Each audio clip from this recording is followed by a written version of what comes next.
PTI से बल्ला फिर छिन गया। पीटीआई इंट्रा पार्टी इलेक्शन और इंतखाबी निशान केस पर इलेक्शन कमीशन का फैसला बहाल। पेशावर हाई कोर्ट ने हुक्म इम्तना वापस ले लिया। अदालत ने दरखास्त पर महफूज फैसला सुना दिया। पेशावर हाई कोर्ट ने 26 दिसंबर को पीटीआई की दरखास्त पर इलेक्शन कमीशन का फैसला मुअत्तल किया था। पीटीआई का फैसले को चैलेंज करने का ऐलान। बैरिस्टर गौहर खान कहते हैं फैसले के खिलाफ सुप्रीम कोर्ट जाएंगे। निशान न मिलने पर आज़ाद हैसियत में इलेक्शन लड़ने का ऐलान।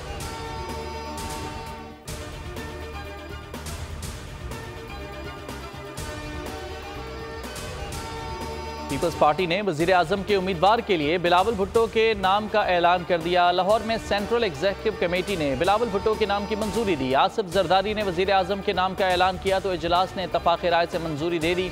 इजलास में सियासी सूरत हाल, इंतखाबी मुहिम, मंशूर पर बातचीत, अरकान का आसिफ जरदारी और बिलावल भुट्टो की क़यादत पर भरपूर एतमाद का इजहार।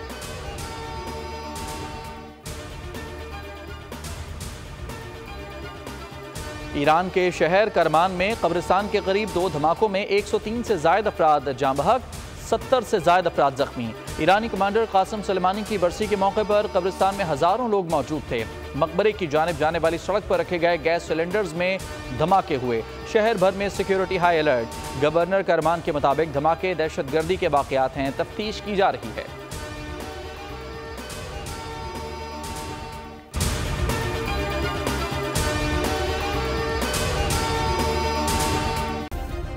सब्सक्राइब करें और बेल दबाएं ताकि कोई खबर रह न जाए।